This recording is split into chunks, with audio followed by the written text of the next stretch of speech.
নমস্কাৰ কেইবাজনো ভিউৱাৰ্ছে মোক সুধিছিল যে আপোনাক গালি পাৰি মই পস্তাই আছো আপোনাক ডু ব্যৱহাৰ কৰি মই দুখিত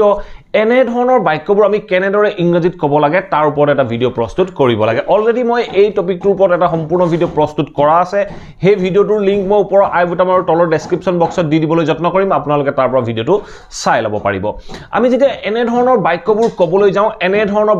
ক'বলৈ যাওঁতে আমি বাক্যবোৰত ব্যৱহাৰ কৰিব লগা হয় হ্যাভিং আমি কেনেদৰে ব্যৱহাৰ কৰিম এই এক্সাম্পল কেইটাৰ মাধ্যমেৰে আমি ইয়াক বুজি ল'বলৈ যত্ন কৰো আৰু ইয়াৰ পাছত মই আপোনালোকক কেইটামান এক্সাম্পল দেখাম সো আহক এতিয়া টপিকটো ডিসকাস কৰো আমি যেতিয়া এনে ধৰণৰ বাক্যবোৰ ইংৰাজীত ক'বলৈ যাওঁ তেনেকুৱা ক্ষেত্ৰত আমি বাক্যটোত ব্যৱহাৰ কৰিব লগা হয় হ্যাভিং আৰু হ্যাভিংৰ পিছত আমি কি ব্যৱহাৰ কৰো হ্যাভিংৰ পাছত আমি ভাৰ্বৰ থাৰ্ড ফৰ্ম ব্যৱহাৰ কৰিব লাগে আমি প্ৰথমতে হ্যাভিং ব্যৱহাৰ কৰিম তাৰ পাছত আমি যেটো ভাৰ্ব ব্যৱহাৰ কৰিম সেই ভাৰ্বটো আমি সদায় থাৰ্ড ফৰ্মত ব্যৱহাৰ কৰিব লাগে আমি কি কাৰণে ব্যৱহাৰ কৰো এটা চাওক যেটো বাক্য মোক এজন ভিউৱাৰ্ছে সুধিছিল যে আপোনাক গালি পাৰি বা আপোনাক চৰিয়াই মই পশ্চাতাপ কৰি আছো মই অনুসূচিত হৈ আছো অনুসূচনাত দগ্ধ হৈ আছো এনে ধৰণৰ বাক্য আপোনাক গালি পাৰি আপোনাক চৰিয়াই মানে আপোনাক চৰিওৱা কামটো মই আগতীয়াকে কৰিলো আৰু বৰ্তমানত মই ৰিগ্ৰেট কৰি আছো সো এনে ধৰণৰ বাক্য অলৰেডি কোনো এটা কাম হৈ গল হৈ যোৱা কামটো লৈ আমি অনুসূচনা কৰি আছো আমি ৰিফিউজ কৰিছো আমি ডিনাই কৰিছো আমি এডমিট কৰিছো এই যিমানখিনি হয় আগত হৈ যোৱা কামটোক লৈ আমি যেতিয়া বৰ্তমানত কওঁ তেনেকুৱা ক্ষেত্ৰত আমি পাৰফেক্ট জিৰান্ড ব্যৱহাৰ কৰিব লাগে মই যদি এটা এক্সাম্পল কওঁ যে তাই চুৰ কৰাটো স্বীকাৰ কৰিছিল তাই যে মোৰ মোবাইলটো চুৰ কৰিছিল হেতু স্বীকাৰ কৰিছিল এই তাই প্ৰথমতে মোৰ মোবাইলটো চুৰ কৰিলে আৰু বৰ্তমানত স্বীকাৰ কৰিছে তেতিয়া মই কেনে ধৰণে কম মই এই ভাৰ্ব হ্যাভিং আৰু ভাৰ্বৰ থাৰ্ড ফৰ্ম ব্যৱহাৰ কৰিম ইয়াক কোৱা হয় পাৰফেক্ট জিৰাণ্ডৰ ওপৰত মোৰ কমপ্লিট ভিডিও আছে ইউটিউবত সাৰ্চ কৰিব পাৰফেক্ট জিৰাণ্ড বাই আসামিজ গুৰু আপোনালোকে ভিডিওটো পাব কমপ্লিট ভিডিওটো চাব পাৰিব এতিয়া এই এক্সাম্পল কেইটা আমি কৰি চাবলৈ যত্ন কৰো মই এটা বাক্য কৈছিলো যে তোমাক গালি পাৰি মই পস্তাই আছো তোমাক গালি পাৰি মই পস্তাই আছো প্ৰথমতে আমি ক'ব লাগিব মই পস্তাই আছো বুলি কওঁতে আমি কেনে ধৰণে কম প্ৰথমতে মই কাৰণে আমি ব্যৱহাৰ কৰিম আই মানে হল মই কি কৰি আছো মই পস্তাই আছো তেতিয়া মই কম আই এম মই কি কৰি আছো মই পস্তাই থকাটো ইংৰাজীত কোৱা হয় ৰিগ্ৰেট সো আমি কন্টিনিউয়াছত কম তেতিয়া আমি কম I am regretting মই পস্তাই আছো I am regretting এটা সক মই পস্তাই আছো বুলি কৈছো মই কি কাৰণে পস্তাই আছো মই অবজেক্টৰ বিষয়ে কোৱা নাই মই যেটো অবজেক্ট হ'ব অবজেক্টটো কি আপোনাক থাপৰ মৰাটো বা তোমাক চৰ মৰাটো মোৰ অবজেক্ট মই কি কাৰণে এই যেটো হ্যাভিং প্লাস v3 হ'ব এই ই এজ এ অবজেক্ট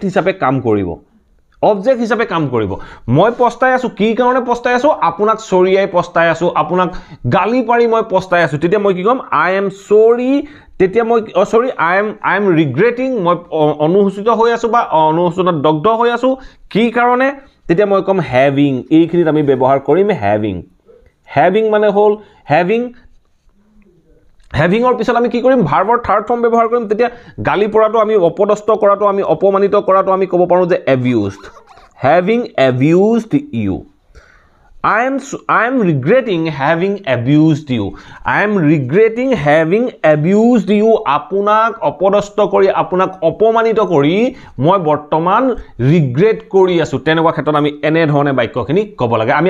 আগতীয়াকে আমি তেখেতক কি কৰিলো অপদস্থ কৰিলো having abused you এটো আগতীয়াকে কৰিলো আৰু সেকেন্ডত আমি কি কৰিছো হেতু কাম কৰাৰ পিছত আমি এই কামটো বৰ্তমানত কৰি আছো ঠিক তেনে ধৰণে মই আৰু এটা বাক্য কৈছিলো যে তাই চুৰ কৰাটো তাই মোৰ মোবাইলটো চুৰ কৰাটো স্বীকাৰ কৰিছিল তাই স্বীকাৰ কৰিছিল বুলি কওঁতে আমি প্ৰথমতে কম তাই কাৰণে সি আৰু স্বীকাৰ কৰিছিলৰ কাৰণে আমি ব্যৱহাৰ কৰিব পাৰো admitted তাই স্বীকাৰ কৰিছিল কি স্বীকাৰ কৰিছিল মোৰ মোবাইলটো চুৰ কৰাটো স্বীকাৰ কৰিছিল প্ৰথমতে তাই মোৰ মোবাইলটো চুৰ কৰিব লাগিব তেতিয়াহে তাই স্বীকাৰ কৰিব পাৰিব তেতিয়া মই কৈছো she admitted তাই স্বীকাৰ কৰিছিল কি স্বীকাৰ কৰিছিল having চুৰ কৰাটো ইংৰাজীত কোৱা হয় stolen she admitted having stolen কি চুৰ কৰিছিল my mobile So our sentence to complete hoy gol. Ami golu je she admitted having stolen my mobile. তাই মোৰ মোবাইলটো চুৰ কৰাটো স্বীকাৰ কৰিছিল এই বাক্যবোৰ চাওক কি হ'ল এই মোৰ having stolen my mobile মোৰ মোবাইলটো আগত চুৰ কৰিছিল আমি ক'ব পাৰো যে she admitted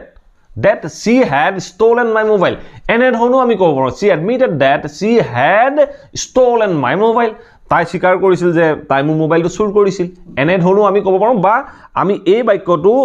পাৰফেক্ট জিনান ব্যৱহাৰ কৰি এনে ধৰণে ক'ব পাৰো she admitted having stolen my mobile এতিয়া আপোনালোকৰ বাবে তিনটা এক্সাম্পল আছে এই এক্সাম্পল কেইটা চাওক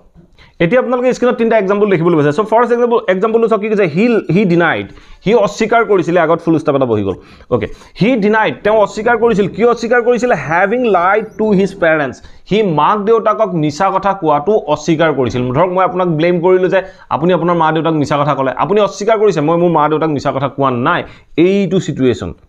সো আমি এনে ধৰণে ক'ব পাৰো he denied that he had lied to his parents he had lied নকৈ আমি পারফেক্ট জিনান ব্যৱহাৰ কৰিছো আমি কৈছো যে he denied having lied to his parents এনে ধৰণে আমি বাক্যখিনি ক'ব পাৰো ঠিক আছে নেক্সট এক্সাম্পল লওক নেক্সট এক্সাম্পল কি হৈছে I am sorry for মই দুখিত কিৰ কাৰণে দুখিত I am sorry for having misbehaved you I am sorry মই দুখিত for having misbehaved you আপোনাক মানে মিসবিহেভ কৰাৰ বাবে মই দুখিত মই প্ৰথমতে আপোনাক মিসবিহেভ কৰিলো মই প্ৰথমতে মিসবিহেভ কৰিহে মই প্ৰেজেন্টত আপোনাক কৈছো বৰ্তমানত আপোনাক কৈছো I am sorry for having misbehaved you এনে ধৰণে আমি বাক্যখিনি ক'ব পাৰো ঠিক আছে এটা লাষ্ট এক্সাম্পল চাওক লাষ্ট এক্সাম্পল কি কৈছে he denied আকৌ আমি he denied লৈছো he denied having been married এই বাক্যটো চাওক he denied he অস্বীকাৰ কৰিছিল কি অস্বীকাৰ কৰিছিল তেওঁ যে বিবাহিত আছিল এইটো অস্বীকাৰ কৰিছিল বিবাহিত হোৱাটো অস্বীকাৰ কৰিছিল তেওঁ বিবাহিত নহয় বুলি কৈছিল এনে ধৰণে ক'বলৈ যাওঁতে এটা চাওক he denied having been married মানে তেওঁ আগতীয়াকৈ বিয়া পাতিব লাগিব তেওঁ যেতিয়া ডিনাইড কৰিছে যেটো সময়ত অস্বীকাৰ কৰিছে এই অস্বীকাৰ কৰা কামটোৰ আগত তেওঁ বিয়া পতাৰ কামটো কৰিলে গতিকে তেওঁ তাৰ এই বিয়া পতা কামটোৰ পিছত আহি তেওঁ ডিনাই কৰিছে যে মই ডিনাই কৰিছো বা হি ডিনাইড তেওঁ ডিনাই কৰিছে কি ডিনাই কৰিছিল having been married বিয়া পতাটো অস্বীকাৰ কৰিছিল আশা কৰো এই কনসেপ্ট আপোনালোকে নিশ্চয় বুজিব পাৰিলে আৰু এনে ধৰণৰ বাক্য এতিয়া আপোনালোকে সহজে ফৰ্ম কৰিব পাৰিব যদি ভিডিওটো ভাল পালে প্লিজ ভিডিওটো লাইক কৰক আৰু সকলোৰে মাজত শেয়াৰ কৰি যাবলৈ সমলি নাপাহৰিব আপোনালোকৰ কিবা টপিক বা কোৱেশ্চন থাকিলে you can let me know in the comment box below I will try to make video on that topic as well so thank you for watching this video have a nice day